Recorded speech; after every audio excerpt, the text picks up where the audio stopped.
y a partir de ahí las preguntas que queden, se las envío para que podamos, ustedes las puedan responder o contactarse con las personas.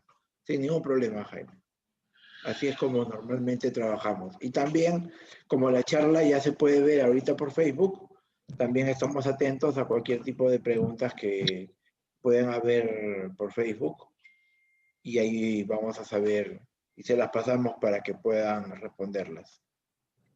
Ay, me disculpa, Irene, por acá de Chile, tienes el micrófono abierto por si acaso. Y se está escuchando todo para que lo cierren. Sí, te estamos escuchando todos. ¿Qué tal, correcto. Irene? Hola, ¿qué tal?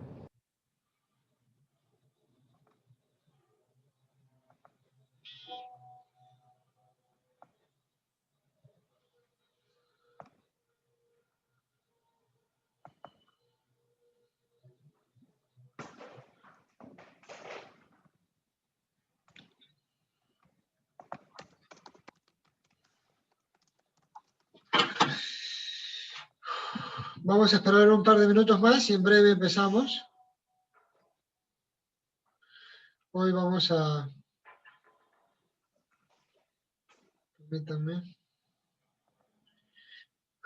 Hoy vamos a desarrollar como tema de presentación el sistema tributario y constitución de empresas en Estados Unidos y el impuesto sucesorio. Esta primera parte de la presentación va a estar a cargo del contador Jaime Reyes. Él es contador público colegiado y certificado auditor independiente con MBA en Administración y Finanzas. Tiene amplia experiencia en asesoría contable, financiera, auditoría, negocios internacionales, gestión, control interno, outsourcing e impuestos internacionales personales y corporativos en Estados Unidos. Socio fundador de CBA Miami LLC. Antes de dar la palabra al contador Jaime Reyes, le damos la palabra al doctor Carlos Rodríguez, socio principal de Parque Russell en Perú. Adelante, doctor Carlos. Gracias, Dani. Bueno, buenas tardes con todos los que nos están siguiendo el día de hoy, tanto en Zoom como en Facebook. Hoy día es un gusto presentar al socio de Parker Miami. Ya hemos tenido posibilidades de coordinar, hacer algunos trabajos, de ver algunos clientes en común y algunos otros temas profesionales que hemos visto los últimos meses. Gracias a las conversaciones que hemos tenido estas últimas semanas, se ha visto necesario un poco contarles cómo son los aspectos fiscales y legales para realizar inversiones en Estados Unidos. Esta inquietud nace a partir de una reunión que tuvimos en el Comité de Tax Legal, que fue el año pasado, casi por esta época en Miami, y hoy día lo conversamos con Jaime para ver la posibilidad de esa charla, ampliarla con algunos tópicos nuevos que han venido saliendo y sobre todo con el régimen sucesorio para aquella persona que tenga o inversiones en Estados Unidos o propiedades o cuentas bancarias. Un poco entre Jaime y Clara nos van a contar un poco todo esto, así que creo que va a ser de mucho interés. Así que adelante, Jaime, por favor. Bueno, buenas tardes a todos. Agradecido a todos los que han podido darse el tiempo de estar conectados en estos momentos. Y nada, pues estamos hablando de acá de la ciudad de Miami y tratando de darles a conocer un poquito de cómo son los aspectos fiscales y legales que están en los Estados Unidos hoy día para realizar negocios. Así es que vamos a empezar cuando usted quiera, Carlos. La lámina, por favor. Sí, ok, vamos. Ok, vamos a hablar un poquito de los resúmenes del sistema fiscal de los Estados Unidos. Vamos también a hablar un poquito de la reforma fiscal que ha afectado tanto a las personas físicas y entidades jurídicas. Vamos a hablar también un poquito de las opciones legales y fiscales de hacer negocio en los Estados Unidos, los impuestos patrimoniales y herencias en los Estados Unidos, que es un tema muy importante que lo va a tocar en un bloque exclusivo la señora Clara Monteagudo. También hablaremos un poquito de las implicaciones fiscales de invertir en bienes raíces, que es la mayor inversión que se produce hoy día en los Estados Unidos. Todo el mundo quiere tener casas para veranear aquí en los Estados Unidos. Las opciones migratorias que tienen los empresarios ejecutivos en los Estados Unidos, cómo aplica el FIRPA y el FATCA, digamos, en todo este sistema de negocios, y las estrategias fiscales para empresarios e inversionistas en los Estados Unidos. Bueno, y además contarle que esta copia de esta presentación estará disponible en las redes sociales de Parker Randall de Latinoamérica, ¿no? Parker Russell, perdón, todavía me quedé con el antiguo nombre. Parker Russell es nuestro nuevo No hay problema, no hay problema, Jaime. Todos a veces nos olvidamos, tranquilo.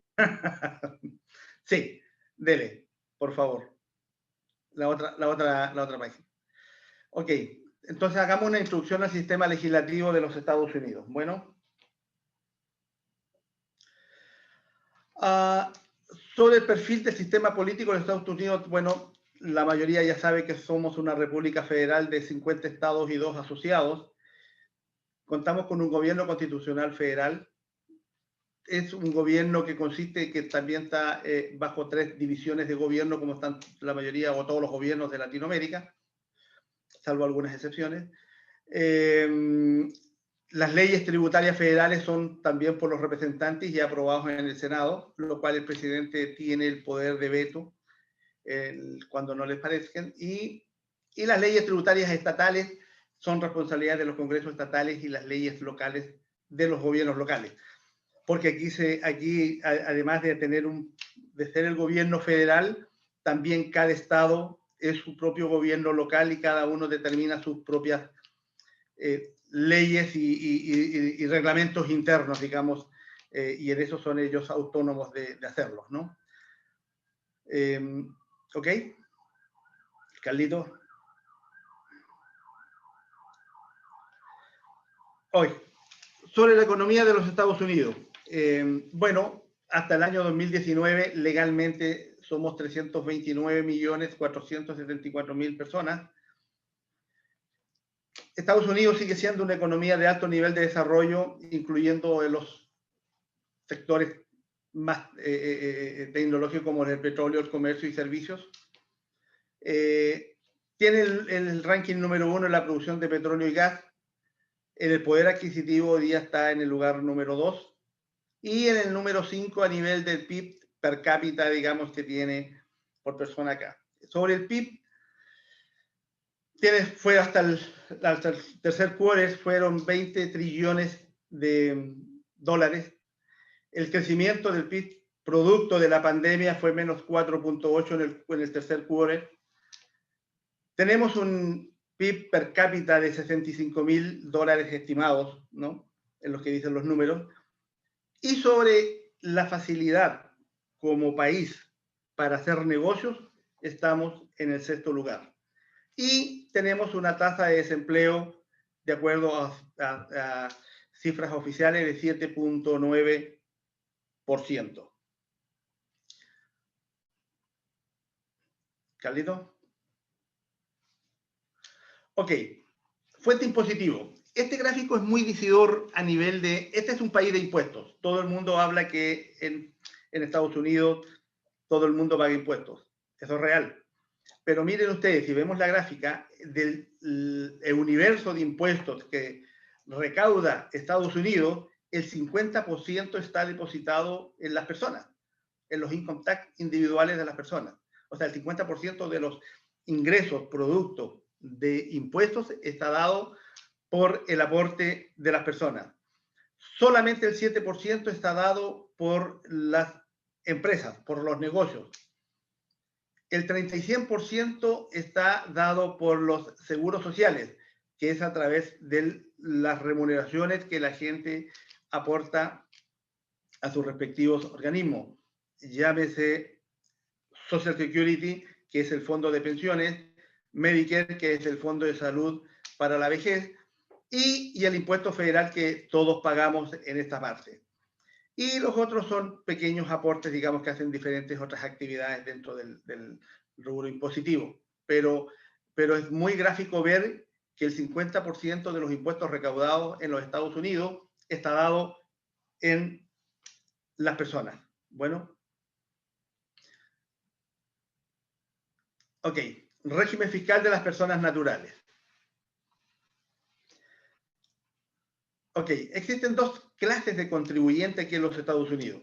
El contribuyente regular, que son los ciudadanos y los residentes fiscales, y los contribuyentes extranjeros, que son los no residentes, que vienen siendo las personas que viven acá, que si bien es cierto, viven dentro del país, pero que no tienen un estatus migratorio, o son extranjeros que vienen a hacer negocio a los Estados Unidos. ¿Ok? Bien. ¿Qué se considera residente fiscal? Residente fiscal se considera a un residente permanente que tenga green card o al que tenga presencia sustancial y que tenga más de 183 días en los Estados Unidos. Y aquí quiero hacer un hincapié en algo. Son 183 días en los últimos 3 años, ¿no? Pero muchas personas que vinieron hoy día, que han sido contribuyentes o tienen negocio aquí en los Estados Unidos y que producto de la pandemia se tuvieron que quedar aquí en los Estados Unidos 3, 4 meses, esas personas van a pasar a ser, para el ejercicio 2021, que cierra ahora el 31 de diciembre, esas personas van a tener que ser clasificadas, muchas de ellas, como residente fiscal para los Estados Unidos y obligatorio a tener que declarar impuestos, aun cuando a lo mejor anteriormente no hubieran estado obligados a hacerlo. Ahora sí lo van a tener que hacer, producto de que se considera un residente fiscal. Ok. Bien. ¿Qué consideramos entonces ahora? ¿Cómo clasificamos a una persona como residente fiscal? Las personas que tienen presencia sustancial en los Estados Unidos se consideran residentes para efectos fiscales en los Estados Unidos y para efectos, digamos, de declarar sus ingresos. Presencia sustancial, y aquí hay una tablita, por eso que hablaba hace un rato atrás, hablaba de la presencia que han tenido que tener muchos contribuyentes sin tener la presencia sustancial. Hoy día sí la van a tener producto de la pandemia, que son los 100 días actuales, el total de los días que estuvieron aquí en los Estados Unidos, 1/3 de los días del año pasado y 1/6 de los días del año antepasado que estuvieron aquí dentro de los Estados Unidos. Así que muchas de esas personas sí se van a ver afectadas, digamos, por este término, digamos, de reglamentación para tener que declarar impuestos en los Estados Unidos. ¿Ok? Bien. ¿Qué obligaciones tienen los residentes ciudadanos y no residentes de los Estados Unidos? Pregunta muy reiterada y común. Los ciudadanos americanos tenemos la obligación de que nosotros tributamos por nuestros ingresos globales de un break que va desde el 10% al 37% en una escala del global. Y dentro de nuestro patrimonio global vamos del 18 al 40%. Los no residentes de Estados Unidos tributan solamente con los ingresos de fuentes de riqueza en los Estados Unidos, ingresos generados dentro de los Estados Unidos, también con el rate del 10 al 37% basado en el global, y tributan ellos por el patrimonio ubicado en los Estados Unidos del 18 al 40% cuando hay efectos de herencia o sucesión. ¿Ok? Solamente en esos casos es cuando aplica el 18 al 40%, ¿no? No antes. Antes va a aplicar los ingresos de fuentes, digamos, del día al 37, pero una vez que ellos fallecen sí va a entrar la otra tabla, que es el patrimonio que han tenido ellos acá, y más adelante vamos a explicar cuándo es importante si el patrimonio está en forma individual o está el patrimonio bajo la lumbrera de una compañía. ¿Ok? Bien. Impuestos que pagan las personas naturales de Estados Unidos. Las leyes de los impuestos sobre la renta existen a nivel federal y estatal, como lo explicaba anteriormente, que aquí hay leyes federales, que de las cuales no se escapa nadie, y las estatales que son solamente aplicables, digamos, a los residentes de cada estado, y esos son ellos independientes de aplicar sus propios impuestos territoriales. Y cada estado tiene sus propias leyes y define la base gravable y las tasas aplicables, ¿no? También existe un impuesto sobre las herencias a nivel federal y estatal, punto que se va a tocar en mucho más extenso más adelante, pero hoy día lo vamos a tocar en forma tangencial. El impuesto federal se considera impuesto sobre la transmisión de patrimonio, más no se considera ingreso. O sea, o se grava por uno o se grava por el otro. Y cada estado tiene sus leyes y define las bases gravables también sobre las bases, digamos, si aplican o no aplican impuestos sobre el patrimonio. Bueno, y sobre la herencia y la sucesión. Bueno. Bien. Formas legales para realizar negocios en los Estados Unidos. Aquí tenemos específicamente 3 caminos para hacerlo. ¿Ya? Primero es a nivel de persona natural. Que una persona venga, haga negocios en forma personal, en forma independiente, que lo puede hacer. También lo puede hacer una empresa extranjera que venga y haga y extienda sus negocios acá en los Estados Unidos, o lo haga como empresa americana, ¿no? Son las 3 maneras que tenemos para hacer negocios aquí en los Estados Unidos.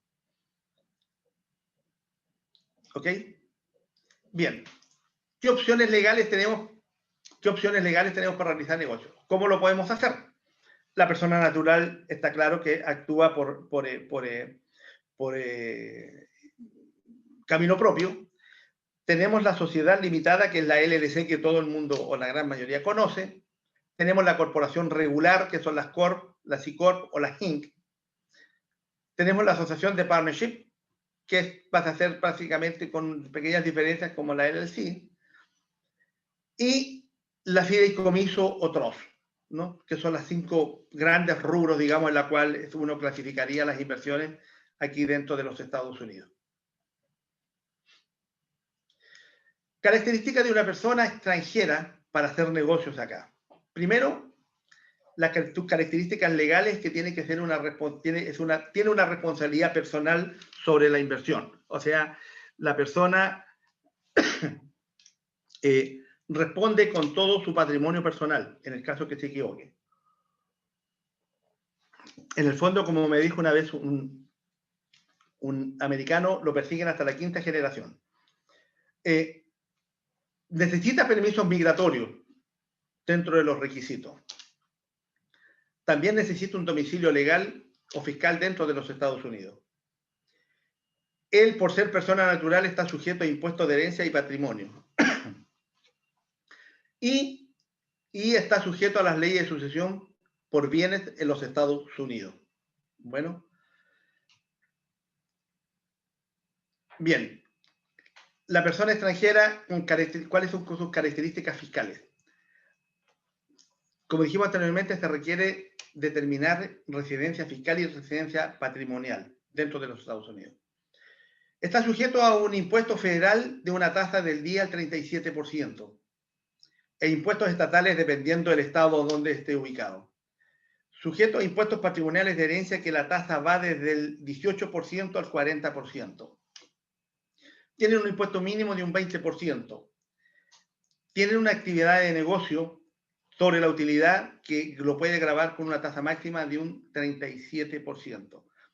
También puede clasificar su método contable, que puede ser el flujo o cash o recibido, o el método de vengado, que todos también conocemos. Aquí hay una aplicabilidad, que la depreciación se puede aplicar dependiendo los rubros, dependiendo el estado, digamos, en el cual estemos. Podemos aplicar una depreciación inmediata, o sea, el bien se puede aplicar de una sola vez, ¿no? Existe la posibilidad. En otras partes existe también la posibilidad que otros bienes se puedan depreciar en un 50% y el otro 50% en temas, en periodos, digamos, diferentes, digamos, durante el tiempo, ¿no? Y aquí es una cosa muy, muy importante, cosa que cometen la mayoría de las personas que lo hacen como persona natural, es el famoso FIRPA. FIRPA es una retención que le hacen al cliente cuando vende una vivienda, vende un patrimonio acá, le hacen una retención del 15% de la venta del bien raíz o patrimonio o bienes de capital que tengan acá. Eso no lo escapa, ¿no? Eso le hacen, digamos, el 15% de retención para obligarlo a tener que hacer declaración de renta a la IARES, y la IARES después determina cuánto es lo que se le tiene que devolver a la persona. Pero si una persona vendió un bien de $500.000, le van a retener $75.000 de impuestos. Que es un impuesto transitorio, porque en el fondo, después, haciendo su declaración de renta, tendrá que determinar cuál es el impuesto real y la diferencia se la van a devolver, pero lo van a obligar a tener que hacer declaración de renta. Si no hace la declaración de renta, ya le tienen el 15% adentro y el que salió ganando fue la IARET, que es el Servicio de Impuestos Internos local. Bueno, eso es. Ok. Una corporación americana, ¿cuáles son las características? Dijimos que habían tipos corporación o C Corp o las Inc. Sus características legales. Tiene una responsabilidad limitada de los accionistas. El consejo es responsable por su propia negligencia. O sea, si se equivocó, paga el consejo. Tiene una personalidad jurídica propia. Se establece a través de su escritura y estatuto. Tiene accionistas, consejo y directores y tiene un domicilio legal en los Estados Unidos.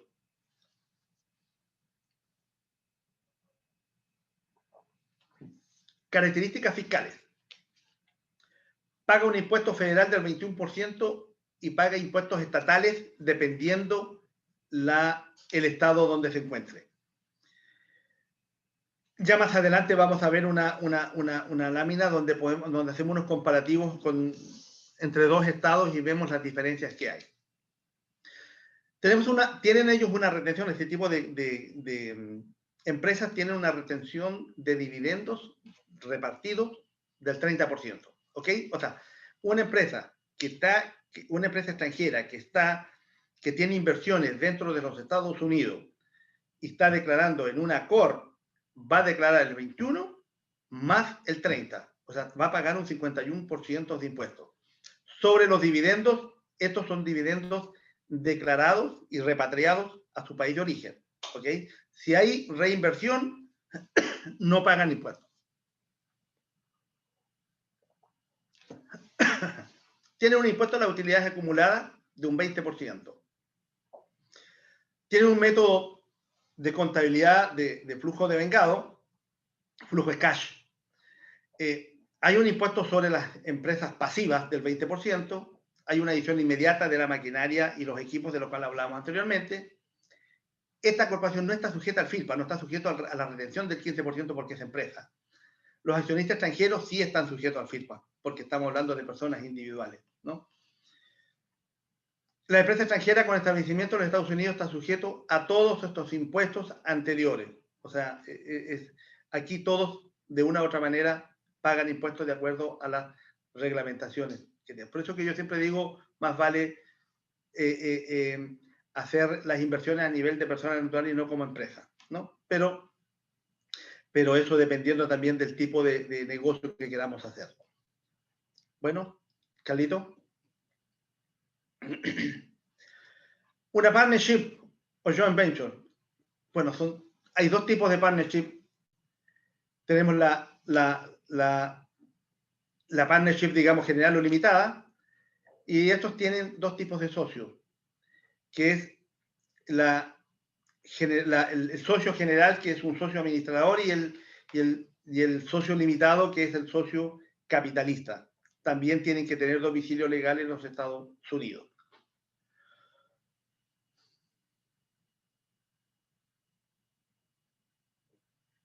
Bien, las características fiscales, que son empresas transparentes, ¿no? No paga impuesto federal o estatal, no representa declaración, sino que presenta un informe que es prácticamente es lo mismo. La forma 1075 es una declaración, ¿no? Aun cuando aquí no, la ley dice que no es una declaración propietaria, sino que es un informe. Para mí es lo mismo, ambas cosas. Los socios acumulan y reportan los ingresos de las actividades. Ok, aquí las empresas reportan pero no pagan. Sí reportan los socios. Este tipo de empresa está sujeta al FIRPA, a la retención del 15%, y los socios también están sujetos al FIRPA.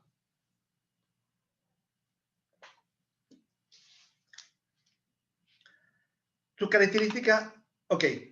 Aquí tenemos ahora las compañías LLC, las de responsabilidad limitada, que esta es la que todo el mundo hoy día trabaja, todo el mundo conoce, digamos, y es la más usada, digamos, aun cuando a algunos no les gusta, pero es la más usada. Tiene una responsabilidad limitada de los socios, tiene una personalidad jurídica, por ser una empresa, se establece a través de su escritura y estatutos, tiene miembros, administradores y directores, y tiene también un domicilio legal dentro de los Estados Unidos.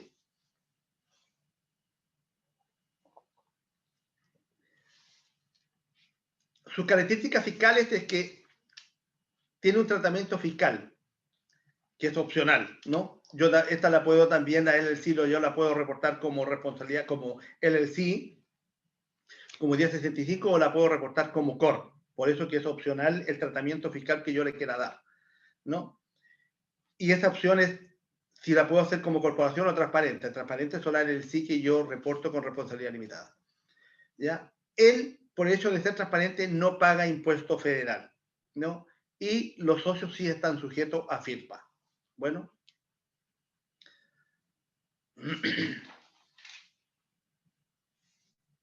El trust. Trust es otra de las características, ¿no? que se puede hacer en una inversión. La mayoría sabe que hay dos tipos de trust, revocables e irrevocables. Hay un grantor, hay un trustee y hay beneficiarios dentro del trust, ¿no? Y bueno, y cada trust tiene sus características esenciales, digamos, pero que son más bien son estandarizadas a nivel mundial, digamos, son las mismas características que tenemos, digamos, que conocemos como trust en otros lados, o como fideicomiso, son los mismos que se aplican acá. O sea, no hay mayores diferencias, digamos, en esto, ¿no? Carlito. Bueno, las características fiscales, lo mismo, que son revocables, no pagan impuestos, ¿no? Los fideicomisos son así, los ingresos se atribuyen al grantor, si son revocables se considera un contribuyente y en ese momento sí se paga impuesto al momento de la revocación. La residencia, digamos, se determina de acuerdo con su administración. Y si la administración es americana, se considera un residente fiscal de los Estados Unidos sujeto a impuestos sobre los ingresos globales, ¿no? Y si se considera una administración extranjera, bueno, se considera un residente del extranjero sujeto a impuestos solo sobre los ingresos con fuente de los Estados Unidos.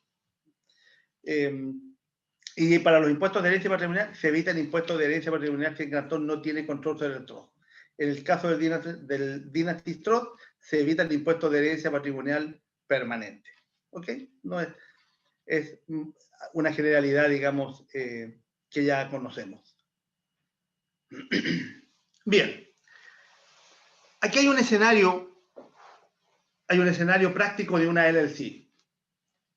Cómo funcionan una LLC junto con una COR, ¿no? Y esto es muy importante para los inversionistas, ¿no? Porque en el fondo esto es lo que quieren ver. Dicen, ¿dónde pago menos impuestos? Y eso depende de la figura, Hay personas que dicen, no, yo quiero abrir mi compañía solo.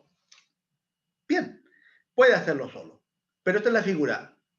Estamos haciendo un escenario que tiene un profit, una ganancia, una utilidad final de $500,000, ¿no? La empresa. Si es un solo socio, entonces la LLC tributa en un Schedule C, no paga impuesto a la compañía, pero sí todo se traspasa al socio, digamos, inversionista, que es el dueño del 100% de la LLC. y en este caso pagaría $154.000 en impuestos. Esto estamos hablando con un escenario de este año, lo cual equivale a un 31% de impuestos. ¿Estamos? Escenario número 2. Si son dos socios, esposos, digamos, esposo y esposa, que suelen ser no inversionistas muchas veces acá, entonces ellos tienen el 50% sobre el mismo universo de $500.000, tributan cada uno $250.000, la 1065, la LLC no paga impuestos, todo se traspasa a los socios son los que tributan, y en este caso se divide el impuesto, y el impuesto que aplica cada uno es un 26%, lo cual equivale, comparado con la anterior, que si hubiese sido un inversionista solo, tenemos un ahorro de $25.000 en impuestos en este escenario. Vámonos a un tercer escenario. Hagamos que la LLC ahora no es una persona natural la inversionista, sino que es una empresa extranjera, ¿no? En este caso, por eso que hablaba delante de la LLC, que tiene la opción de elegir, en ese paso tributa como 1120, tiene que tributar como 1120 y tributa como Corp. Siendo LLC, tributa como Corp, por lo cual sus ingresos pagan automáticamente el 21%. ¿Bien? Del saldo de los 3.95 se transforman en dividendos, y los dividendos tienen una tasa de un 30%, o de brand tax, como se les llama acá, que es el impuesto que pagan las empresas extranjeras inversionistas aquí en los Estados Unidos. Por lo cual daría un universo total de impuestos de $223.500. Ahora bien, si analizamos el escenario, la anterior, Carlito, la anterior, ahí. Si analizamos el escenario número 4, tenemos el mismo socio de la empresa extranjera, tributa aquí como una persona, una persona natural. Ya es la combinación, una empresa y una persona natural. Tributa como 1065, la empresa tributa como 1120F con el 90% de participación, por lo cual tributa $450.000 del universo de 500.000 y paga un 30% de impuestos, que corresponden a $135.000. La persona, por ese 10%, que son $50.000 lo que le correspondería de la utilidad, pagaría $7.000 de impuestos, llevando un universo total de $142.000. Entre las dos tenemos una diferencia de ahorro de $81.000. O sea, hay una diferencia automática, digamos, solamente por colocar una persona natural aquí. Y si tributamos, y si el escenario es solamente una Corp 100%, en este caso tributan en este escenario, tributan con el $223.000 de impuestos. O sea, si vemos, siempre la mejor opción va a estar una LLC con 2 o más socios. Si son más 2 socios, esta tasa baja porque ya no son 250 cada uno, sino que son en las porcentualidades que le corresponderían a cada socio. Lo único sí, aquí debo velar una diferencia, que la LLC se traspase automáticamente a final de año todo lo que haya ganado la empresa, se le traspasa a los socios, lo hayan retirado o no lo hayan retirado. En el escenario de la Corp siempre va a pagar el 21%, pero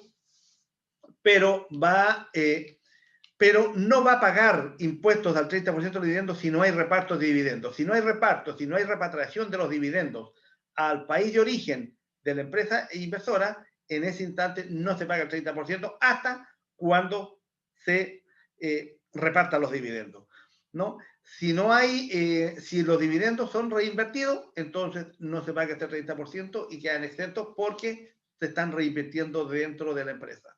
¿Ok? Eso es una comparación muy buena para saber, digamos, dónde está la mejor inversión, ¿no? Esto es una pregunta muy recurrente que siempre los clientes dicen, bueno, ¿dónde pago menos impuestos? Este es el escenario que yo siempre les muestro y bueno, ya ellos tienen la posibilidad de elegir. Todo depende también del tipo de empresa que quieran hacer y el tipo de negocio que quieran hacer, ¿no? Pero generalmente esta es la más recomendable, ¿no? Carlito. Bien, acá hay una tabla de comparativo de tipo de sociedades. Tratamos de explicar un poquito aquí a nivel porcentual. Los impuestos federales, las INI y las CORP van a pagar siempre el 21 y la LLC 0 o el 21 si se traspasa a CORP. Las personas extranjeras, la persona natural extranjera va a pagar entre el día al 37% con el global.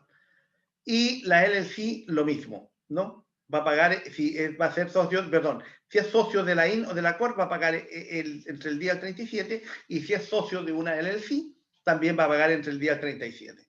Las personas siempre van a estar en este rango, ¿no? En esta escala. Pero si son empresas extranjeras, en una IN, en una CORP van a pagar el 30 y acá en una LLC van a pagar también un 30, pero al ser empresa extranjera la inversionista, obliga automáticamente a la empresa LLC a tributar con el 21 y hacerlo como CORP, ¿ok? No así sucede cuando son los socios son personas naturales, son los que están invirtiendo, ¿no? Cambia inmediatamente la porcentualidad. Cuando hablaba de los impuestos estatales, aquí es un ejemplo. En el estado de la Florida, las INC o las CORP pagan un 5% de utilidad, digamos, de porcentaje, sobre la utilidad de $50,000 hacia arriba. Los primeros $50,000 de utilidad están exentos de impuestos, ¿no? Las LLC no pagan, ni aquí ni acá, ¿no? Ni federal ni estatal, no pagan impuestos, pagan los socios. Impuestos a las personas. Cada estado, como les dije, son independientes entre sí y cada cual tiene sus propias regulaciones y sus propios impuestos grabados y sobre las bases, digamos, ellos los determinan. En la Florida nosotros no pagamos, como personas, no pagamos impuestos a la Florida, ¿no? Impuestos de nuestros ingresos me refiero, ¿no?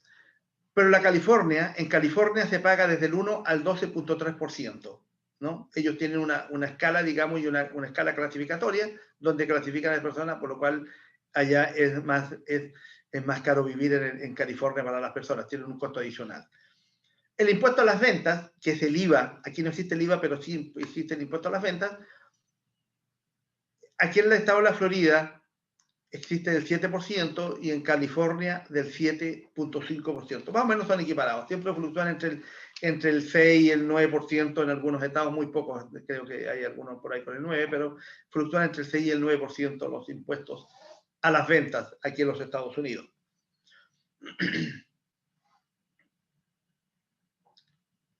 ¿Carlito? Ok. Este es otro tema muy importante que a muchos, digamos, le va a interesar, que son los aspectos migratorios y fiscales para invertir en los Estados Unidos.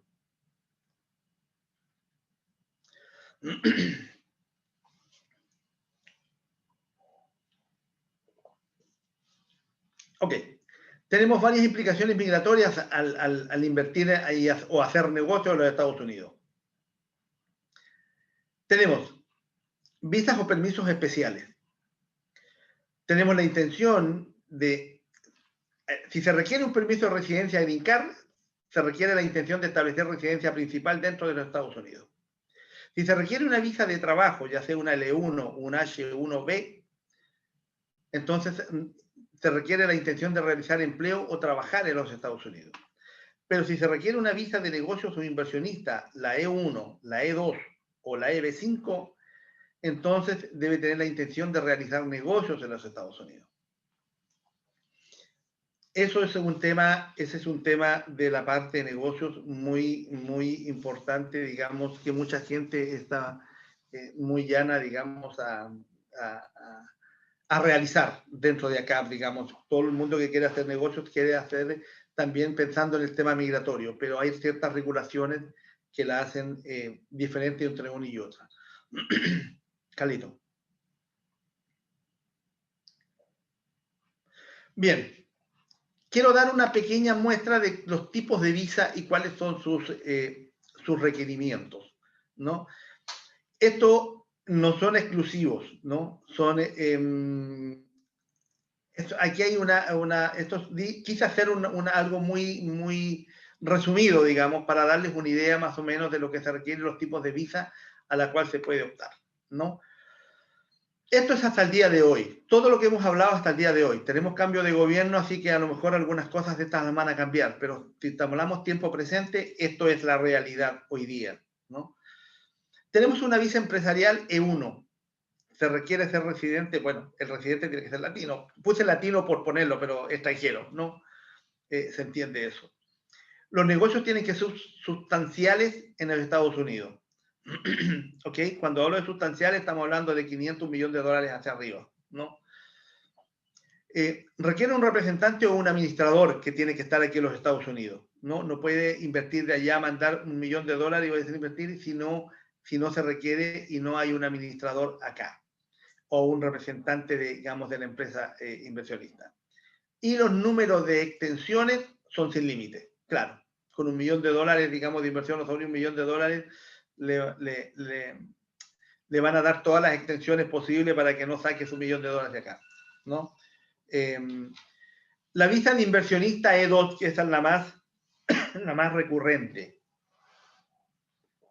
Mucha gente quiere aplicar por esta visa. También el residente extranjero, la inversión tiene que ser un negocio nuevo en Estados Unidos. Negocio nuevo, siempre se dice negocio nuevo y digamos crear un negocio, ¿no? Pero también cabe la posibilidad que puede hacerse, digamos, con negocios ya en marcha, ¿no? Actualmente nosotros estamos haciendo el business plan para una compra que la hizo nuestro estudio, digamos, para un cliente extranjero de una compañía en marcha, en la cual nosotros está tramitando la visa y de inversionista E2, ¿no?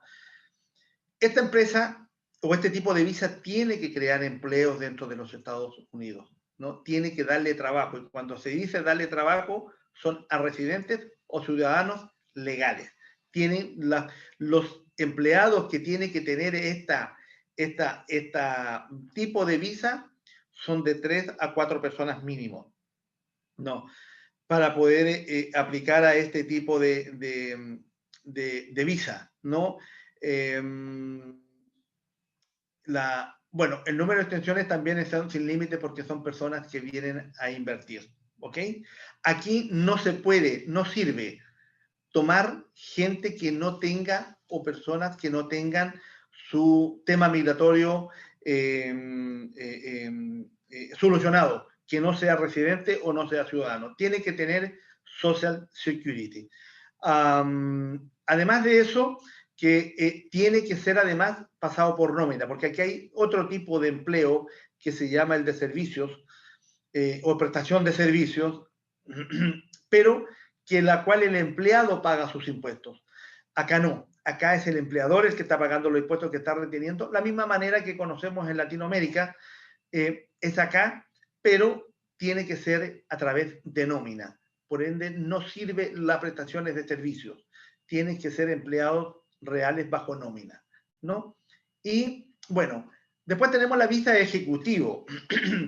La visa de ejecutivo tiene que ser puse empresa latina, pero tiene que ser una empresa extranjera, ¿no?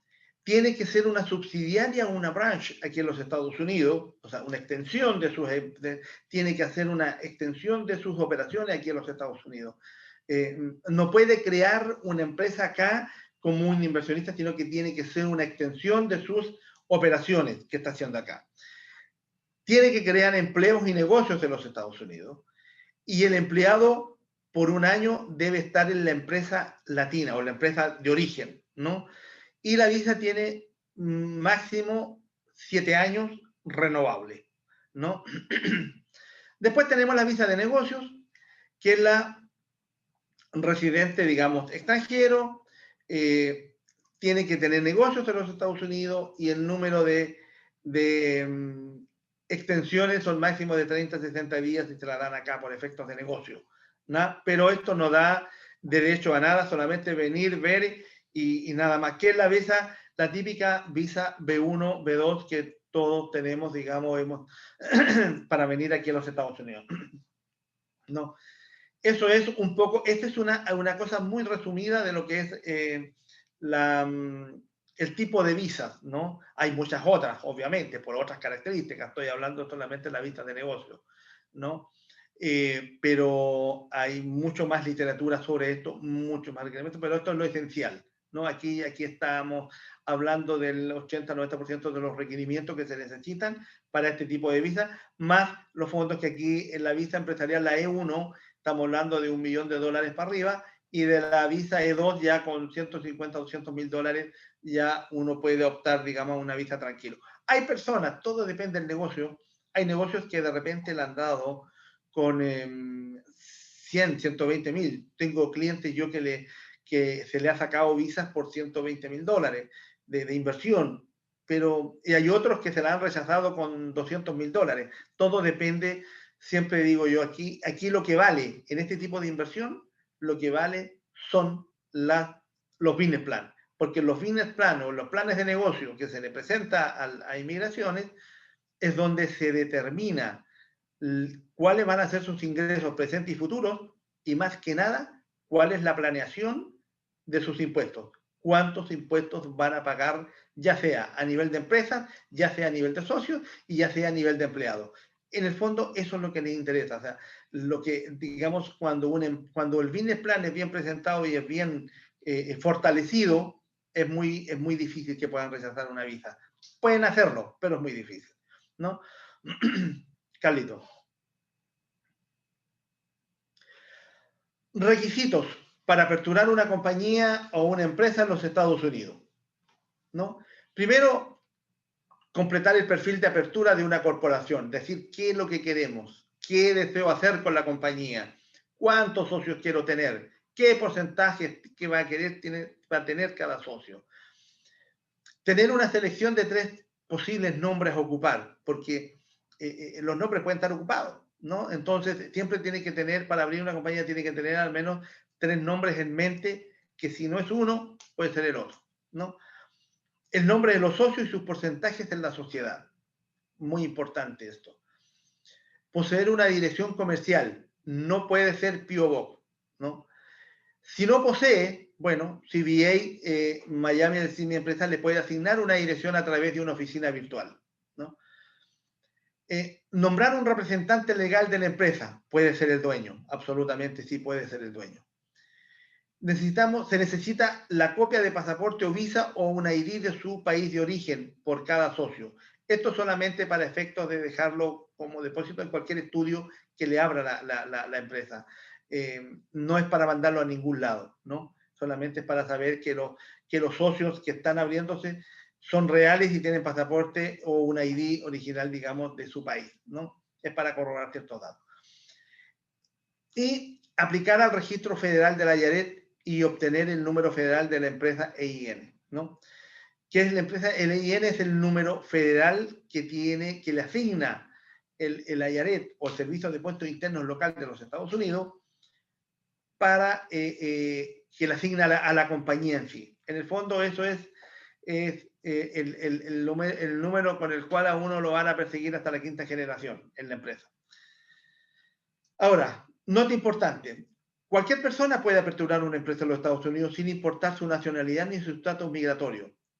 Sujeto, eso sí, a los requisitos federales de cumplimiento OFAC, que eso es algo que pide el gobierno, pero es un chequeo, digamos, en el fondo que las personas, los socios que están siendo acá parte de la sociedad, son personas de buena fe y son personas, digamos, que no tienen ningún delito y que sí son, digamos, son a bien para poder, digamos, hacer negocios en los Estados Unidos.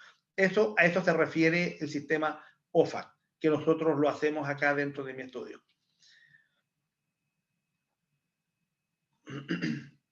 ¿Carlito? Bien. Ok. Requisitos para aperturar, la continuación de los requisitos para aperturar una empresa de Estados Unidos vienen los tiempos de proceso. El registro en el estado de la Florida en tiempos normales toma alrededor de 3 a 5 días hábiles. Hoy con pandemia está de 10 a 15 días hábiles. Toma aperturar en el estado de la Florida. Registrar en el IARET en tiempos normales antes demoraba de 3 a 4 semanas. Hoy con pandemia está tomando de 2 a 3 meses. Hay una solicitud en línea, que es vía online, si uno de los socios tiene Social Security o IT Number. Eso demora media hora aproximadamente en ser asignado. Si no posee Social Security, entonces CBA Miami le puede ayudar en sacar el número federal EIN en media hora, ¿no? Pero eso es un servicio especial que nosotros le prestamos a nuestros clientes, digamos, para efectos, digamos, de no tenga que esperar 3 meses en que le asignen un número, porque sin el número federal, sin este número EIN, no pueden abrir cuenta de banco, ¿no? Eso es, Carlito. Recomendaciones para hacer inversiones en los Estados Unidos. ¿Qué se recomienda? De acuerdo a lo que hemos visto y de acuerdo a lo que dice mi experiencia de 10 años que llevo en mi estudio, este año cumplimos 10 años de haber abierto CBA Miami, es invertir siempre bajo la lumbrera de una empresa. Las personas nunca debieran invertir a título personal. Muchas veces las personas, digamos, dicen, pucha, no quiero gastarme en la creación de una empresa y estar haciendo declaraciones de renta a final de año de la empresa. No quiero eso. Pero el día que ellos fallecen, lo que pagan aquí por no tener bajo una empresa, créanme lo que después lo van a ver en un caso, digamos, con Clarita, es tremendamente alto. Tratar siempre que sean 2 o más socios a fin de evitarse la consecuencia de los impuestos de sucesión. ¿Ya? Una, porque, digamos, se degrega, digamos, más la utilidad, y lo otro, porque siempre dejamos tributando a la LLC, si fuese una LLC, dejamos tributando como 1065, ¿no? Y la 1065 está exenta de impuestos, solamente los socios, ¿no? Y además tenemos aquí el impuesto de sucesión, que ya Clarita lo va a explicar bien, pero aquí, digamos, si hay 2 socios y muere uno, la empresa sigue. Si hay un solo socio y la empresa y el socio muere, el socio se lleva a su empresa a la tumba, ¿no? Y ahí entran los impuestos de sucesión. Nunca comprar un bien raíz a título personal por el tema del FIRPA, porque si lo compra a título personal lo va a tomar el FIRPA, ¿no? Si una persona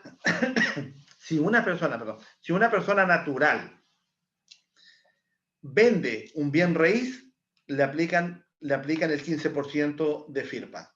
Si es una empresa la que vende, está exenta, porque la empresa es la que tributa a través del capital gain, que es otro tema, pero que aplica, digamos, solamente para calcular el tipo, digamos, o el tipo de utilidad con la cual yo voy a tributar. Al efectuar una inversión bursátil, hacerlo siempre bajo una corporación de inversiones a fin de salvaguardar los impuestos de sucesión. También cosa importante, cuando la gente viene y compra acciones, hace a través del banco o lo hace a nivel de un broker, siempre lo hace a título personal. La persona muere y nadie puede retirar el dinero si no se presenta una declaración al IRS, digamos, para poder liberar esto. Eso es, y aquí hay que pagar impuestos muy altos. Hacer a cada empresa los Operation Agreement, en donde se deje estipulado quiénes serán los herederos en caso de muerte. Requisito muy importante en los Estados Unidos. Este es el Operation Agreement, es el acuerdo estatutario entre los socios. Y ahí es donde se determina. Y esto, notarizado, queda hecho como un testamento aquí dentro de los Estados Unidos, en la cual la empresa sigue operando con los nuevos herederos que los socios originales designaron para ello, ¿no? Esto es un acuerdo estatutario, es un acuerdo libre entre los socios. Los socios acuerdan y determinan qué es lo que quieren y qué es lo que desean, ¿no? En todos los puntos anteriores, CBA Miami les puede otorgar ayuda y asesoría profesional en todo esto y muchas otras cosas. Bueno. Carlito. Listo, Jaime. Muchas gracias, Jaime, por tu participación. Ahora vamos con Clara Monteagudo. Cuéntanos, Clara, por favor. Bueno, buenas tardes. Muchas gracias a todos por estar aquí presentes. ¿Están despiertos todavía? Todavía estamos. Claro que sí. Bueno, entonces yo les voy a hablar, no se asusten, mi presentación es más cortita. Les voy a hablar sobre el tema del impuesto de sucesión. ¿Ok? Vamos a desarrollar esta segunda parte de la presentación. Va a estar a cargo de la señora Clara Monteagudo. Vamos a conversar, va a presentarnos el impuesto sobre transferencia de patrimonios, sucesión. La señora Clara Monteagudo es gerente de control y cumplimiento. Ella se graduó en programación de computadoras con especialización en matemáticas de Florida Atlantic University. Ha trabajado por más de 30 años en la industria financiera, especializada en la banca privada internacional para el mercado latinoamericano. Obtuvo la certificación como asesora de capitales, Well Advisor, también la certificación anti-lavado de capitales, CAMS, la licencia como corredor de seguros de vida hasta diciembre de 2019, tuvo licencia de corredor de bolsa. Actualmente se ha unido al equipo de CBA Miami como gerente de control y planificación. Muy prontamente será registrado en el International Review Service, IRS. Le damos la palabra entonces, señora Clara, adelante. Gracias, muy amable. Bueno, entonces vamos a empezar con el tema que a todos nos interesa mucho, que es, sabemos cuando una persona extranjera viene a invertir a Estados Unidos, mayormente lo hace por dos razones fundamentales.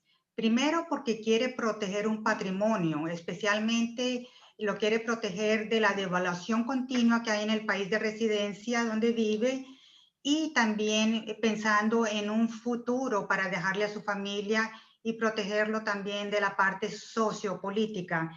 Estados Unidos sigue siendo un mercado muy atractivo para el inversionista extranjero por la solidez de la economía que tenemos y la estabilidad del dólar. Entonces, una vez que ya hemos definido qué tipo de inversión vamos a realizar, tenemos que tomar en consideración cómo lo vamos a hacer. Y ya como lo habló Jaime anteriormente, tenemos dos avenidas principales. Una es hacerlo a nombre de título personal o la otra a través de una empresa, título corporativo, ¿no? Y esta elección es muy importante porque va a afectar globalmente el monto de impuestos que vamos a pagar en este país y en el nuestro también de residencia.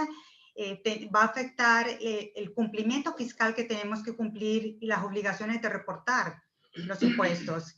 Y también va a afectar en caso de muerte, que es justamente el tema sobre los impuestos de sucesión que aplican en este caso.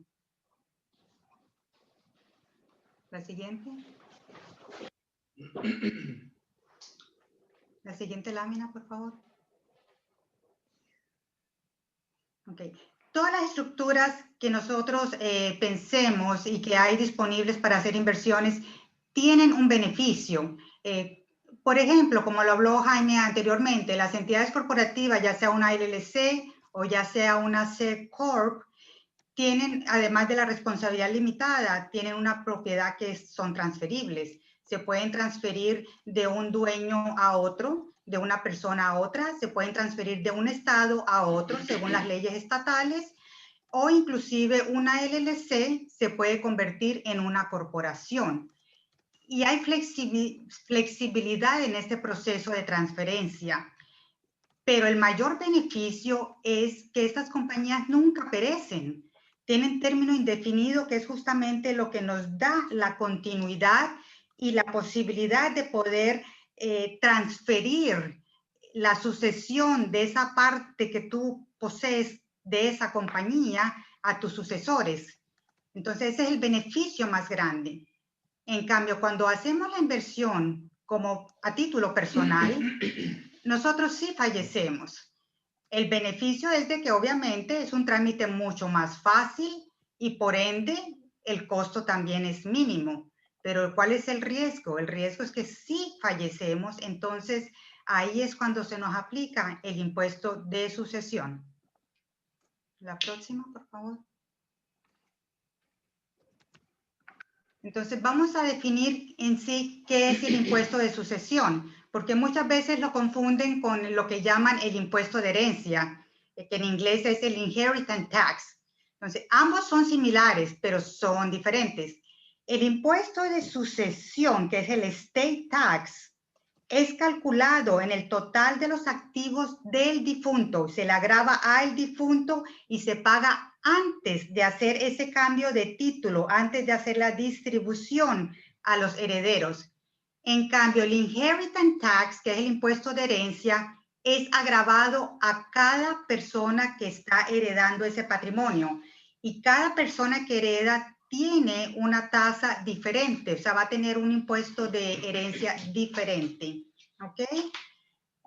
Entonces, el impuesto de sucesión aplica para toda persona extranjera que no sea residente o que no tenga residencia permanente en Estados Unidos o que no sea ciudadana norteamericana, que tenga bienes situados, con lo que llaman insiders, dentro del país en el momento de su muerte.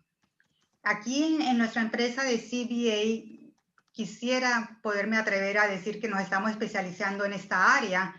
Y créanlo o no, en el sur de la Florida hay muy pocos bufetes que se dedican a trabajar este tipo de tema de herencias y de impuestos sobre la herencia, porque son engorrosos, hay mucho papeleo, hay muchos estudios y no todo el mundo tiene el conocimiento. Entonces nosotros ya en lo que va de este año y también debido a la pandemia, hemos trabajado 3 casos y actualmente estamos trabajando el 4º caso de impuestos de sucesión. La próxima, por favor. Ok, entonces, una vez que la persona fallece, que la persona extranjera fallece y tiene activos dentro del país, el primer paso que tenemos que hacer es una evaluación de cuál es su patrimonio total o lo que llaman el gross estate. ¿Okay? Entonces, ahí se recopila absolutamente todo. Vale la pena decir que las cuentas bancarias, lo que está en efectivo, no entra dentro del cálculo de lo que es el impuesto de sucesión. Mas, sin embargo, si esa cuenta bancaria no está titulada correctamente o está a nombre de una sola persona, no tiene un cotitular, no tiene otro firmante, no tiene beneficiarios, lo que llaman in trust for o payable on death, no hay beneficiarios, si es a nombre de una sola persona y esa persona fallece, entonces el proceso tiene que ir a una corte donde un juez determina quiénes son los herederos que tienen derecho a esos fondos. Entonces, este proceso de corte se llama probate y es costoso, tiene que contratar abogados, es largo, costoso y tedioso. Mientras que cualquier otro activo sí entra en lo que llama en el conteo, en la evaluación de lo que es el patrimonio total. Cualquier otro activo, podemos hablar de cajas de seguridad, podemos hablar de obras de arte, podemos hablar de joyas, podemos hablar de cuentas de inversiones que tienen bonos y acciones, podemos hablar de carros de personas que hacen colecciones de ya sea de automóviles o cualquier otra, de viviendas, bienes raíces, en fin, cualquier otro activo dentro de Estados Unidos en el momento de fallecimiento de esa persona extranjera entra dentro de esa evaluación y de ese patrimonio total que va a estar sujeto al impuesto de sucesión cuando el monto excede la suma de 60,000, porque los primeros $60,000 están exentos. De ahí en adelante, todo está sujeto a ese impuesto. Una vez que evaluamos y sabemos cuál es ese total, entonces ese reporte, ese monto se va a reportar en el Schedule A que llaman del formulario 706NA, que es el formulario que vamos a utilizar, que más adelante se lo voy a mostrar. O sea, además de hacer esa evaluación de cuál es el patrimonio total, obviamente vamos a necesitar ciertos documentos. Vamos a necesitar el sustento del valor de activo, el valor presencial de esos, valor de mercado, quiero decir, de ese patrimonio. Todo lo que son estados de cuentas bancarias o de inversiones, la fotocopia del pasaporte del difunto, la partida de defunción y los poderes que obviamente nos van a dar a nuestra empresa para poderlos representar ante el IRS. Y cualquier otro documento que aplique según cada caso, porque cada caso es diferente. La siguiente, por favor.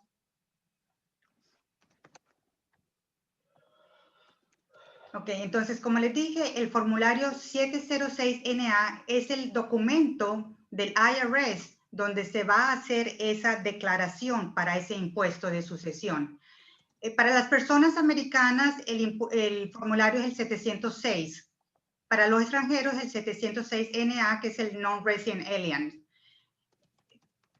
Los documentos que van a ir adjuntos al 706NA, según como nosotros contestemos ciertas preguntas de la parte 3, entonces cada adjunto se va a tomar del 706, que es el que se utiliza para los residentes y los ciudadanos, o sea, son los mismos para ambos casos, pero el formulario en sí para el extranjero es el 706NA. Ese documento, tenemos solamente un periodo de 9 meses para presentar esa declaración después de que la persona falleció. Al no ser que se pida una extensión, que es de 6 meses, que tiene que obviamente estar aprobada por el IRS. Para los casos de personas que vivan en el extranjero y estén tramitando este proceso, se puede pedir una segunda extensión. Después de los primeros 6 meses, se puede hasta pedir una segunda, pero no más de eso. ¿Ok? Entonces, la siguiente página, por favor. Aquí les voy a mostrar un poco cómo es este documento 706NA. Como ven, en la primera parte va a ir el nombre y los datos personales del difunto. También va a ir el nombre de quien está ejecutando esta sucesión, que normalmente es un abogado o puede ser un familiar. También va a ir el nombre en la 10A, como pueden ver, el nombre del abogado que está tramitando. Y ya la parte 2 entra en lo que es el cómputo en sí. La siguiente página, por favor. Okay. La parte 3, como le había dicho, es donde se hacen ciertas preguntas que hay que contestar, como por ejemplo, la persona que falleció tenía testamento. O en la pregunta número 2, la persona que falleció dejó propiedades inmobiliarias en los Estados Unidos o dejó acciones de compañías americanas, en fin, sucesivamente. Por cada pregunta que contestemos afirmativamente en esta sección, es ahí donde vamos a juntar un anexo que lo vamos a tomar del formulario 706, como se lo dije anteriormente. O sea que, aun cuando el formulario luzca de 2 páginas, no, lo puede voltear, está bien. Los anexos pueden hacer que este trámite requiera de muchas páginas. Y por eso ahí es donde se vuelve un poquito engorroso y tedioso. Puedes moverlo. A la siguiente, por favor. Ok. Entonces, he aquí la parte más importante. ¿Cuánto vamos a pagar? ¿A qué monto de impuestos estamos sujetos en caso de muerte para los extranjeros aquí con activos en Estados Unidos? Y esta tabla que nos la da el IRS es la tabla por la cual nosotros nos guiamos para indicar y calcular ese impuesto de sucesión. Como pueden ver, los primeros 60,000 están exentos y de la manera como se aplica es de que en vez de pagar $13,000, se les da un crédito por esos primeros 60,000. De ahí en adelante, según el monto del patrimonio, este impuesto de sucesión puede llegar hasta un 40%. Yo les voy a mostrar en la siguiente página un ejemplo para que lo podamos ver. La siguiente, por favor. Ok, este es un ejemplo real que lo trabajamos acá. Fue un caso de 4 hermanos. Ya 3 de ellos han fallecido, quedaba un sobreviviente. Tenían una cartera de inversión con bonos, tenían efectivo.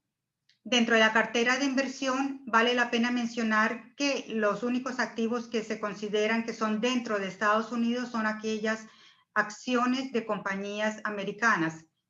En este caso había un bono extranjero, entonces ese lo tuvimos que quitar, ese no cuenta como parte del patrimonio insiders que llaman. ¿Ok? Entonces, si tomamos el patrimonio de 865,000 de esa cartera de inversiones y lo dividimos por los 4 miembros, los 4 socios, y le quitamos la deducción de gastos de funeral, que son otros gastos que son permisibles que podemos deducir, gastos de funeral, gastos médicos, gastos de administración por la sucesión, que son los del abogado. El total que nos quedó en este caso son casi 200,000, son 191,000 y pico, ¿ok? Entonces, si nos vamos a la tabla anterior, pero no sé si la quieres pasar una vez más, la tabla anterior, por favor. No, la anterior, ok. Estamos hablando de 191,000 dólares. Entonces, en ese caso, este es el rango que le corresponde a ese patrimonio. Es mayor de 150,000, menos de 250,000. Entonces, a los primeros 150,000 se le aplica un impuesto de 38,800. Al excedente entre 150,000 y los 191,000 y pico se le aplica un 32%. Entonces, pasamos otra vez a la página siguiente, por favor. Y ahí lo pueden ver. Aquí están los 38,800 y el 32% en el excedente. Le rebajamos los 13,000 que se le aplican por la exención de los 60,000 y el total que va a pagar esta persona al IRS como impuesto de sucesión son 39,000 y pico de dólares. Yo creo que si el difunto se entera de esto, se hubiera vuelto a morir nuevamente del susto. Es mejor dejar ese patrimonio a sus hijos, a sus herederos y no al IRS. ¿No creen ustedes? Bueno, la siguiente página, por favor. Okay. Además de este cálculo, hay otras consideraciones que tenemos que tomar. Por ejemplo, ¿cómo están tituladas las cuentas y qué porcentaje le toca a cada uno? Hay diferentes tipos de titularidad. Hay unas que lo que llaman en este país el Joint Tenants with Right of Survivorship, que es, por ejemplo, en una cuenta donde hay varios titulares, pero tenemos en Joint Tenants with Right of Survivorship, si se muere uno, el que queda sobreviviente tiene un 100% de ownership, son dueños en un 100%, se convierten en un 100% dueños de esa propiedad. ¿Okay? Hay otros que llaman tenants in commons. El tenants in commons es, por ejemplo, hay dos titulares en una cuenta y son tenants in commons. Entonces, se muere uno, se considera que esa persona tenía el 50% y el que queda tiene otro 50%. Entonces, ese 50%, el que falleció, va directo a su sucesión. No, la otra persona sobreviviente no tiene derecho sobre eso. Entonces, es muy importante tener esto en cuenta y es aconsejable hablarle a los clientes de que revisen todos sus activos en el país, de cómo tienen esa titularidad, cómo la tienen en los bancos, cómo la tienen en las cuentas de inversiones, cómo la tienen los bienes raíces si lo han hecho a nombre personal, porque créanlo o no, muchas veces está titulado de cierta manera el bien, donde usted cree que el sobreviviente va a poseer ese activo una vez que se muere su esposo o esposa, y resulta que no, que esa porción va directo a sus sucesores, a su sucesión. Entonces, es muy importante revisar eso y tener eso en cuenta. Que el ejecutor, que es la persona que va a ejecutar en realidad ese proceso de sucesión para los herederos, se debe escoger una persona que tenga conocimiento del caso. Normalmente aquí entran en juego los abogados.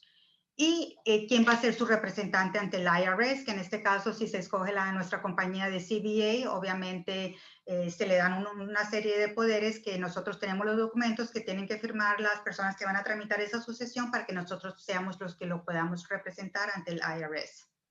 Okay. La siguiente, por favor. Ok. Y el paso final, ya una vez que todos los documentos, el paquete entero va para el IRS y ellos lo revisen y ellos lo aprueben y nos digan cuál es el impuesto que hay que pagar y se manda el pago, entonces ya ellos emiten una carta de cierre. Entonces ya con esta carta de cierre se va a la institución o se va al bien raíz donde tengamos que tramitarlo para entonces que liberen y puedan los herederos tomar posesión. ¿Ok? También nosotros aquí, si CBA se está encargando del caso, puede obtener una línea del estado de cuenta en línea del IRS para verificar que ya el caso fue cerrado. Pero sin esta carta, es imposible que ninguna institución financiera o aquí en Estados Unidos, donde quieran que tengan la inversión, le vayan a liberar esos fondos a los herederos. ¿Ok? Este es el punto final. Muchas gracias. La siguiente ¿Tenemos lámina. algunas? Sí. ¿Tienen algunas preguntas al respecto? Tenemos algunas preguntas para los expositores, ambos. Permítame, por favor. Okay. Bien, primera pregunta respecto a la primera ponencia. Si tributo en el Estado y para el gobierno central, ¿eso encarece la inversión o se trata de un solo impuesto? Para el caso de las constituciones de empresas en Estados Unidos. Si tributo en el Estado y además para el gobierno central, ¿eso encarecería la inversión o es solo un impuesto el que se paga? A ver,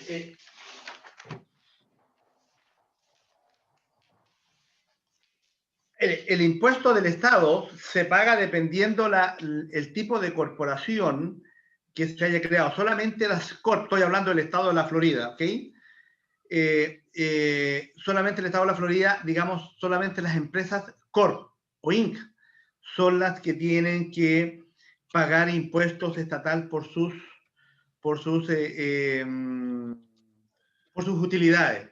O sea, no encarece la apertura, encarece el desarrollo de la compañía, claro, obviamente, digamos. Lo encarece porque va a tener que pagar un 5% adicional, un 5.5 adicional al impuesto federal. Claro que sí, sí. Pero eso depende, ese monto depende y es exclusivo de cada estado. Cada estado es quien decide, digamos, cuál es el impuesto a cobrar, ¿no? Hay algunos estados que están exentos, digamos. Acá el estado de la Florida cobra un 5.5%.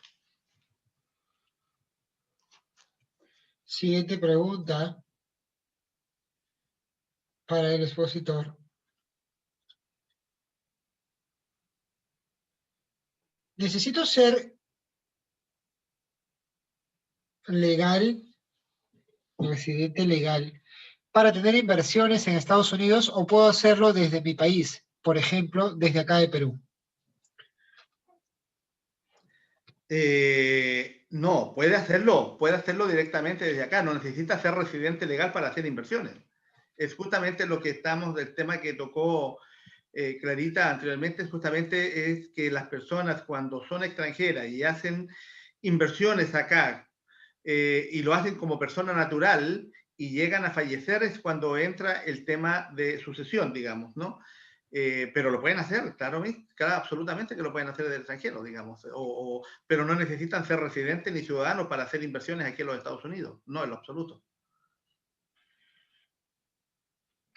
Siguiente pregunta. Si yo tengo problemas legales en mi país, ¿me impide hacer inversiones en Estados Unidos?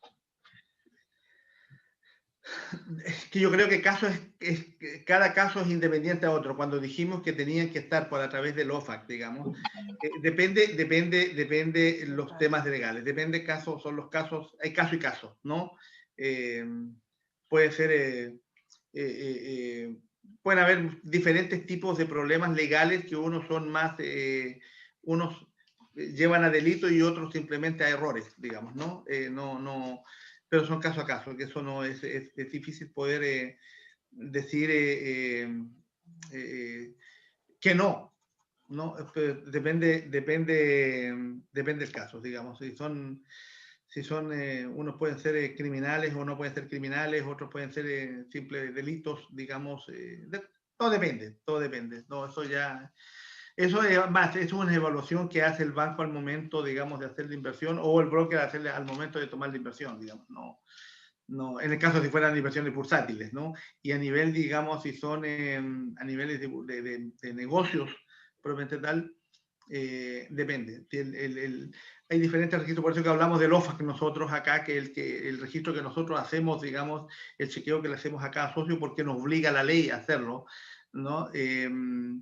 Si no está en el OFAC no tiene problema, porque los delitos menores no van a estar en el OFAC, solamente los delitos mayores, entonces no habría, depende del delito, no es excluyente, digamos, que no. Nos hacen una repregunta. En el caso que alguien esté siendo procesado por evasión de impuestos, ¿tendría algún impedimento?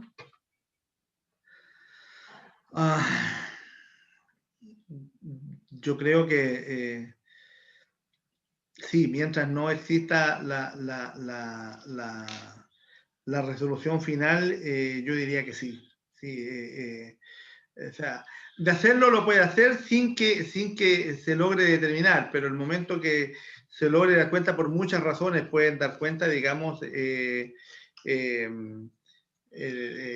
lo van a pillar. Y aquí, y si los vamos a nivel local, digamos, aquí en Estados Unidos, la evasión de impuestos es un delito. Entonces, obviamente, digamos que va a tener esa persona, sí, a lo mejor no tendría al inicio, pero sí en algún momento logran darse cuenta de que hay un problema, digamos, ahí de impositivo, digamos, en su país, sí, yo creo que sí, en ese caso sí, tendría problemas. Siguiente pregunta.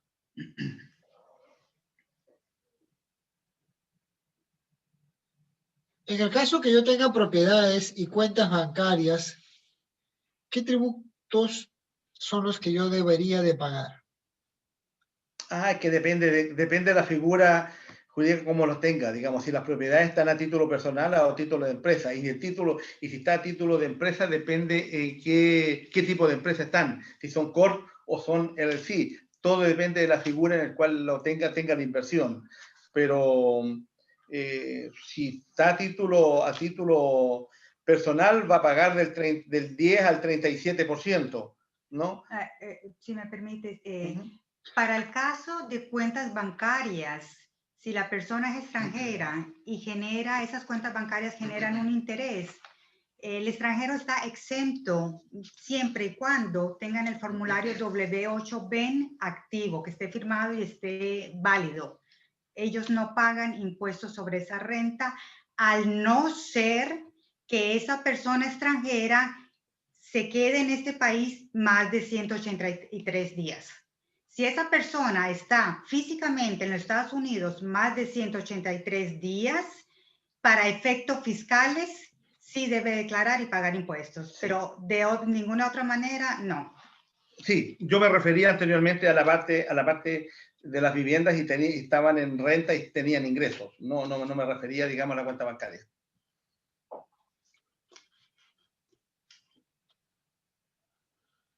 Siguiente pregunta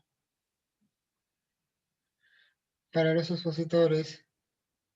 Muchas veces es mejor hacer un fideicomiso o crear una sociedad si tengo inmuebles allá. ¿Cómo? Perdón, ¿me puedes repetir la pregunta? Muchas veces es mejor hacer un fideicomiso o crear una sociedad si tengo inmuebles allá. Es muy buena pregunta y realmente las dos opciones se pueden hacer. Lo que hay que evaluar son diría yo, los costos, porque ambas figuras te protegen y en el caso de sucesión definitivamente son una vía muy buena. Lo que tienes que evaluar es, por ejemplo, la corporación tiene ciertos costos que son fijos y que pueden ser solamente una vez para cuando se crea la compañía, y después viene solamente lo que es la parte de la licencia anual, que es una tontería, más la contaduría que se lleve de esa corporación según los activos que tenga acá en el país.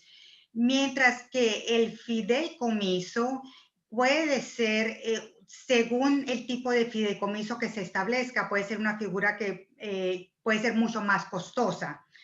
Porque el fideicomiso, como les digo, depende. Si es un fideicomiso donde el que está otorgando los bienes, que es lo que llaman el grantor, que si ese otorgante está manejando el fideicomiso, o sea, que él mismo es el que lo administra, entonces no tiene que pagar por esa administración. Pero si está contratando a un abogado o a una institución financiera para manejar ese fideicomiso, entonces va a incurrir gastos mensuales y anuales que al final del día pueden ser costosos.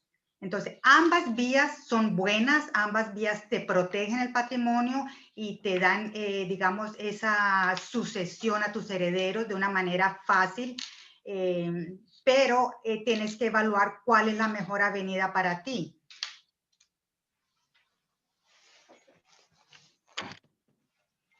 Siguiente pregunta.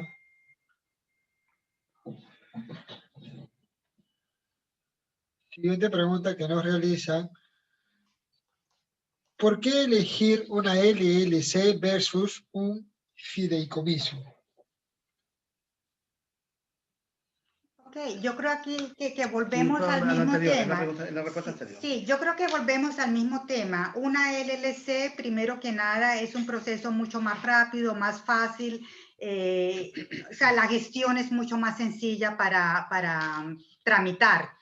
Es una estructura muy flexible y es una estructura que obviamente al ser una entidad que no perece, te da también te da la oportunidad de continuar, la continuidad y pasar a tus herederos. El fideicomiso, si estamos hablando de una persona extranjera que va a establecer un fideicomiso bajo las leyes, vamos a decir que de la Florida, entonces, sí, te protege, te da esa protección. Volvemos al tema de quién es el que lo va a administrar, qué costos hay de por medio, pero también cuando la persona vive en el extranjero, tiene activos en Estados Unidos y establece un fideicomiso en Estados Unidos, tiene que haber arriba de ese fideicomiso otra compañía extranjera que sea dueña de ese fideicomiso, porque si no, en el momento de fallecimiento, si no hay esa estructura, digamos, esos niveles que van encadenando esa estructura, igual pueden haber impuestos de sucesión y puede salir muy costoso al final del día. Esa es una estructura que es bien compleja y que normalmente se hacen a través de lo que llaman jurisdicciones o paraísos fiscales como las Islas Vírgenes, donde hay una corporación y esa corporación al final es dueña de ese fideicomiso. En fin, es como digamos 2 o 3 niveles de entidades que van ligadas, pero si no se hace la estructura correcta, al final del día puede salir muy costoso para ese residente extranjero. O sea, tiene que haber una buena asesoría, hay que estudiar el caso y tiene que haber una buena asesoría.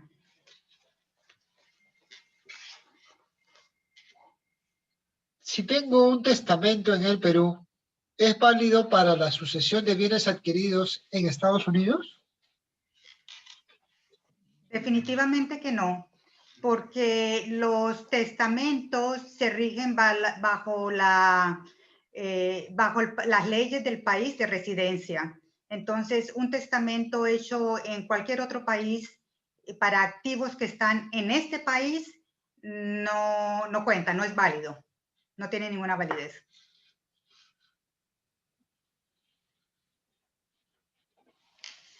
Siguiente pregunta. ¿Cómo se pasa a los herederos la LLC? Eso ok. Sí. Sí, eso por eso que hablé del Operation Agreement. Cuando se hace el Operation Agreement, en el Operation Agreement se determina lo que el socio o qué va a hacer o qué quiere hacer cuando el día de su muerte se haga con la participación que tiene o los derechos que tiene de participación en la compañía. Él decide a quién se lo deja o a quiénes se los deja, porque su porcentaje lo puede subdividir en las personas que él estime conveniente, ¿no? Pero eso lo hace a través del Operation Agreement. El Operation Agreement tiene un carácter de testamento acá, en la cual, estando legalizado ante notario de los Estados Unidos, tiene la validez absoluta y sobre eso uno hace los cambios pertinentes en la LLC. Si no existe un Operation Agreement, no existe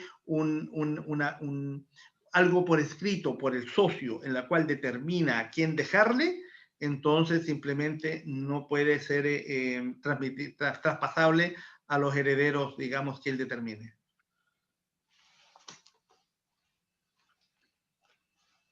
Siguiente pregunta. ¿En Perú puedo constituir una empresa cuyos socios sean dos otras empresas?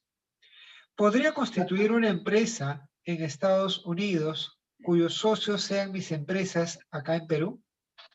Claro, absolutamente. Sí, claro que sí.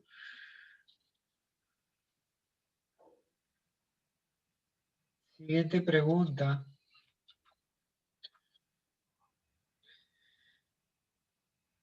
En el caso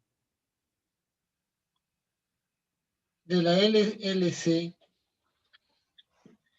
que pueda tener socios antes que un solo socio, ¿los socios de la LLC deben necesariamente ser socios al 50%? No, No, no, no. no. Yo puse un 50% en el ejemplo, pero hay socios que tienen un 99% y el otro tiene un 1%. O sea, eso es, lo determinan los socios, la porcentualidad. Eso es absolutamente flexible y solamente, digamos, cabe en el acuerdo, digamos, que tienen que tener los socios, digamos, entre ellos. No hay nada tácito, digamos, y fijo, digamos, que tengan que ser así. No, eso es un acuerdo, digamos, entre los socios.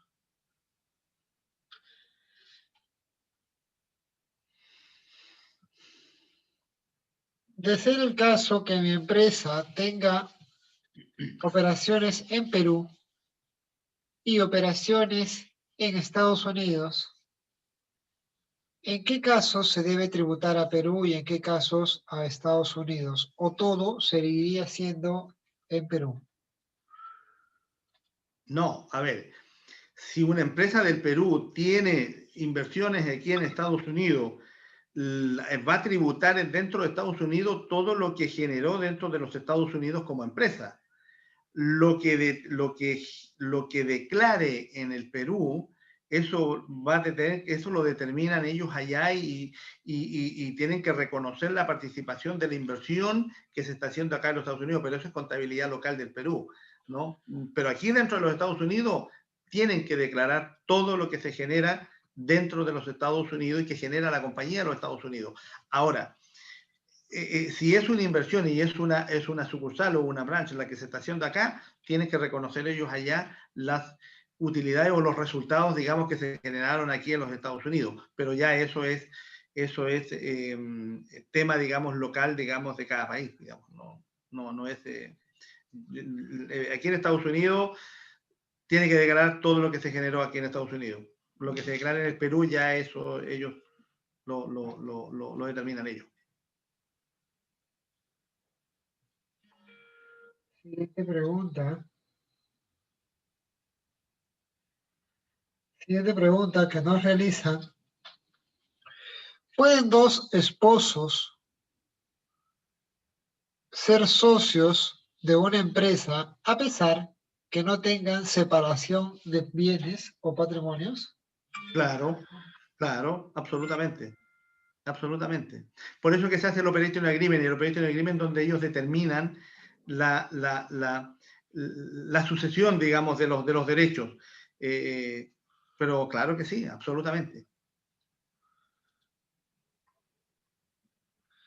Nos hacen una repregunta. En Perú no es posible porque ya al tener una sociedad de gananciales, no pueden tener sociedades entre sí. Esas son leyes de Perú, pero Claro, acá son no aplican. cosas de Perú. Aquí, Sí, aquí hay mucha sí, flexibilidad. sí. Flexibilidad. Siguiente pregunta.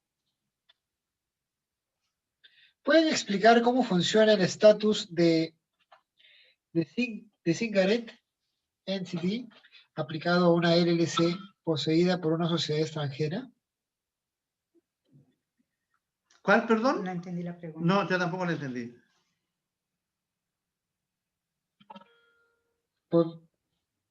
Perdón, vamos a habilitar. Permítame un instante, por favor.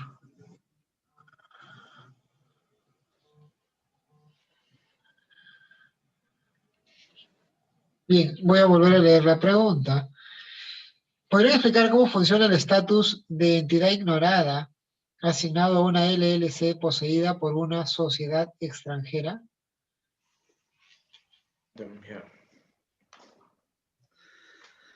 Sigo sin entender. Entidad, no, es que no entiendo cuál Sí, es sí, la o sea, palabra. un disregarded. Están hablando de un disregarded. No, pero espérate. ¿Cuál? Pero, no. LLC. No. Repita, es que no entiendo una palabra. Ignorada. Ah, ignorada.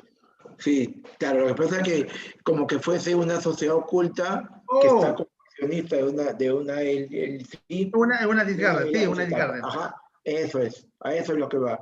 Por el tema Correcto. de la transparencia del accionariado, es donde hay que, por momentos, develar quién es el beneficiario final. No, correcto. No, oculta, correcto. No, que no escuché, digamos, no entendía la palabra ignorada. No. Ok. Nada, Creo que la traducción del inglés debió haber sido oculto, más que ignorado. Correcto. No, las Discarded son esas son empresas transparentes, digamos, en la cual específicamente son las LLC, digamos, con un solo socio, en la cual ellos pueden quedar, de hecho quedan exentos del tributo, pero tributan, digamos, a nivel personal. En algunos casos, tu tributo personal queda también exento, pero son casos muy específicos, ¿no? En la cual ellos pueden quedar exentos de la tributación. Pero sí, son empresas, digamos, ignoradas, digamos, que son, que para la ley son ignoradas, pero no tributan como si no pagan impuestos en sí, las empresas. Pero pregunta cuando el socio es una empresa extranjera, cuando el único socio No, pero no está hablando de una empresa extranjera, está hablando de una legal.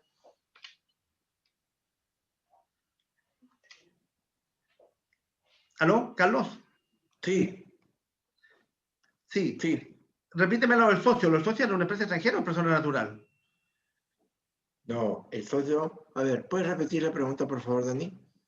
En general, ¿cómo explicar cómo funciona el estatus de una entidad ignorada? No indica lo referente a la sociedad. Dice, asignado a una LLC poseída por una sociedad extranjera. O sea, Okay. se entiende que es una persona jurídica, Jaime, es una persona jurídica. Sí, correcto. Sí, y que actúa como una sociedad. No queda ignorada porque tiene que pagar impuestos. No, al ser una empresa extranjera, la inversionista de una LLC aquí, de una sociedad ignorada, tiene que pagar impuestos, porque te agarra la tributación de la corporación, te agarra la tributación de la 1120, y ahí de esa no se salva nadie. Las ignoradas son las LLC. Las ignoradas son las LLC. Es la que te obliga a hacer el pago. De la estatal te puedes escapar, pero de la federal no te perdono. Exactamente, de la federal no se escapa nadie. Sí. La LLC sí, porque las LLC están consideradas sociedades de personas. Las sociedades de empresas, cuando las empresas son las inversionistas, no aplica la ley ignorada, digamos, ¿no? O la clasificación ignorada. No lo para. Siguiente pregunta.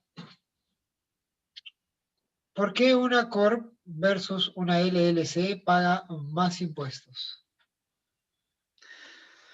A ver, si hacemos la clasificación con lo que conocemos nosotros en Latinoamérica, las corporaciones o las Inc., digamos, hablemos de las empresas Inc., son las sociedades anónimas abiertas en nuestros países. Las Corp vienen a representar las sociedades anónimas cerradas. Y las LLC son sociedades de personas, 100% de personas. Por ende, digamos, la clasificación distinta, las Corp pueden salir el día de mañana, pueden subir a Inc. y pueden salir a la bolsa, pueden perfectamente ellos tener sus acciones en la bolsa, además que son a través de acciones, las Corp. En cambio, las LLC son derechos, es un papel que tiene un derecho a algo, nada más. En cambio, las Corp o las Inc. están bajo acciones. Ellos sí pueden salir a la bolsa y tienen una tributación distinta, porque también la reglamentación y las responsabilidades son diferentes. La LLC más bien son empresas de personas, están hechas para empresas de personas, pero por eso que hablaba hace un rato cuando yo hice la presentación, depende del tipo de negocio, es la clasificación que se le tiene que dar a la corporación o a la entidad que se quiera abrir. Sí, y si puedo añadir, realmente lo que es la Corp, está la Corp y están los socios de la Corp. Entonces, en este país se mira a la Corp como una entidad aparte y los socios los miran como otra entidad aparte. Por eso hay la doble tributación, porque se paga a nivel de la Corp y se paga impuestos a nivel de socios. O sea que las ganancias las tributa la Corp, pero esas mismas ganancias también los socios la van a tributar por igual. Mientras que en la LLC no, en la LLC las ganancias pasan directamente al miembro. O sea que la LLC no tributa como entidad, sino que pasa directamente al miembro. En el caso de la Corp, Jaime, ese pago que hace la Corp va a cuenta en el caso de que el accionista sea otra compañía de la Corp. ¿Cómo, perdón? A ver, acaban de decir que la Corp paga un tributo y los accionistas pagan un segundo tributo. Sí, claro. ¿Correcto? Sí. Muy bien. Pregunto, ¿el impuesto que paga ese accionista vía la Corp lo puede deducir como parte o siempre va a haber dos pagos Siempre. de impuestos? Siempre va a haber dos pagos. Siempre. Siempre. Lo que tú vas a deducir es la parte del impuesto que te tocó pagar en la Corp, en la inversionista, te vas a rebajar el impuesto que pagó a cuenta de tus dividendos, pero que vas a pagar, sí, tienes que pagar igual, absolutamente, y con el 30% por ser empresa. Sí.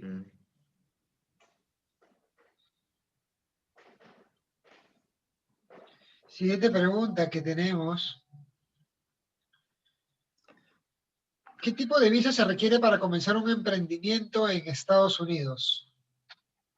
Uy, todo depende del capital.